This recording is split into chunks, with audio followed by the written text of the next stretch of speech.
Hello and welcome to this video. It is Sunday, it is the 16th of May, and I wanted to make this video yesterday to make it more relevant.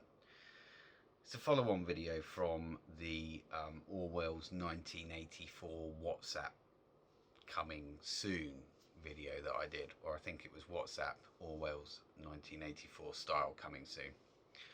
So back in January, on the 8th of January, Facebook announced that they would be changing the terms and conditions for using WhatsApp. And over the past couple of weeks, the chances are that you've been seeing this continuous notification saying that we can't read or your encrypted messages, and we will never be able to. But this update here is to allow for businesses and WhatsApp users to communicate easier. That is a deception, and we know this because essentially I don't communicate with any businesses on WhatsApp, and therefore I shouldn't need to accept the new terms and conditions. But if I wish to continue using WhatsApp, then I need to accept them. Now, I read an article from the BBC on this, and that came up on the 14th of May. This all went into effect from the 15th of May, which was yesterday.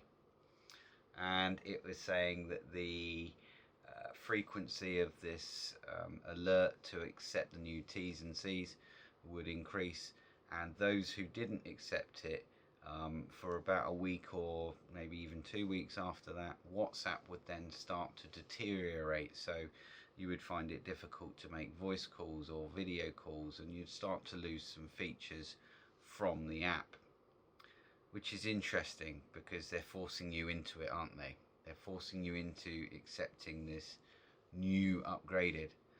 Now, the deception is that they want to make it easier for businesses to communicate with WhatsApp customers. Actually, what that means is they want to make it easier for their parent business, Facebook, to harvest your data in order to share it with other parties that it sees fit, basically. Now, if you're wondering what kind of data I'm talking about the IMEI number from your phone, which is basically your mobile phone IP address, any Wi-Fi networks that you're connected to, and their IP address, which will then give landline phone numbers as a result of finding out the IP address. All of your contacts, any financial payment information that they can get their sticky little fingers on, your contacts. So basically as much information that they can gather from your phone as possible. And I believe that it would probably include conversations, things that you talk about. They say that it's encrypted, but hey, this is Zuckerberg that we're talking about, and he's about as trustworthy as a rattlesnake. So yeah, no, I don't believe that our messages on WhatsApp are actually encrypted.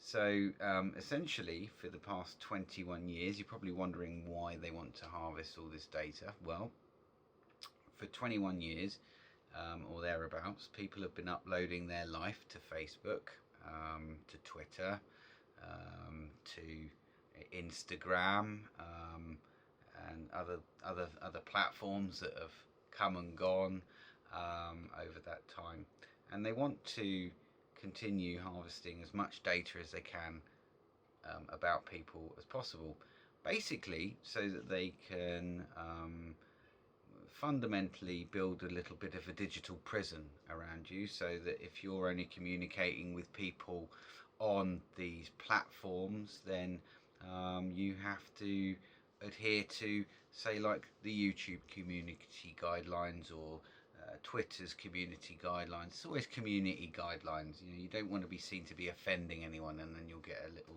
knock on the door if you write the wrong thing, for example, which is a form of censorship. But not only that, they want to build a biometric and psychometric database for every person on Earth that uses these corporations and uploads all their information to these corporations on a daily basis. And we've been, for the past 20 years, we've been making it very, very easy for them.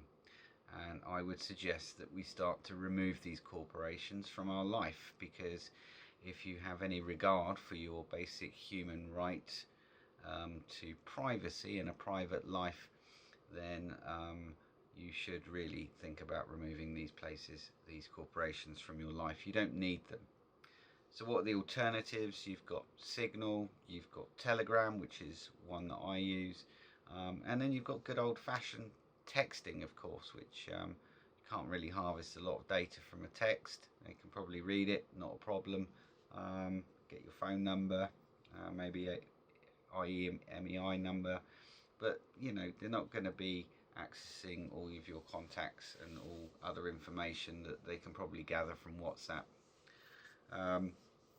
So again, these things all lead to scams as well. So if you're wondering how people get hold of your mobile phone number to say that, oh, your national insurance number has been duplicated and it's on a fraud list somewhere and you need to press 2 to speak to this person, or you've got a phone call from the Microsoft technical department, please turn on your computer, or you've got a delivery from Amazon that you need to arrange collection for, please press number 3.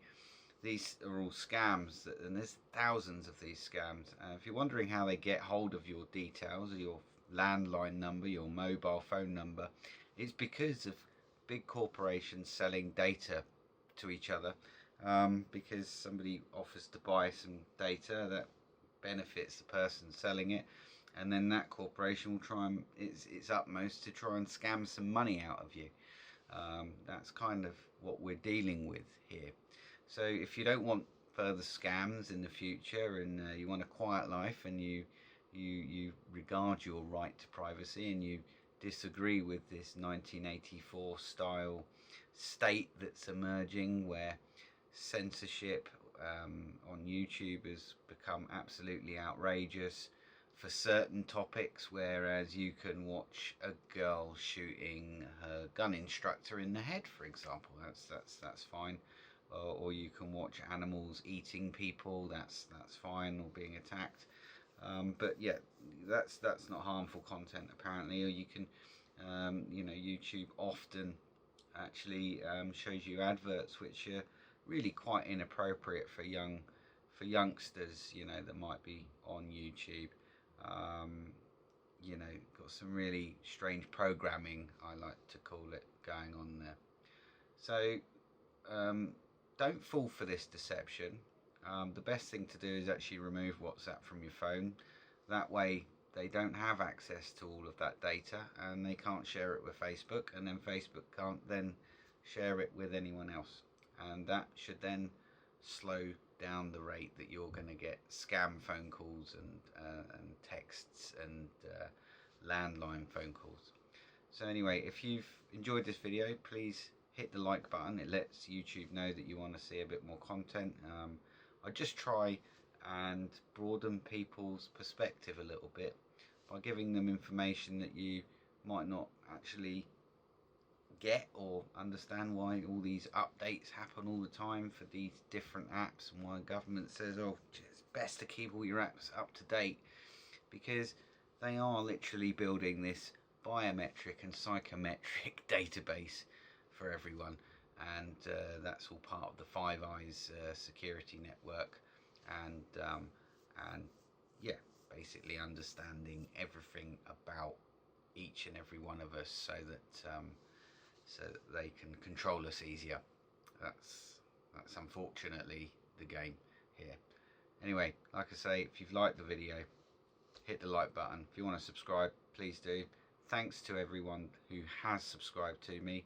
I really appreciate it. I know there's only a small number of you, but you know, I hope that I broaden your perspective a little bit, because don't forget that information received creates our perspective of the world around us, and that is why there's so much censorship. Thanks for watching, and I'm sorry it dragged on a bit. Cheers, have a good day.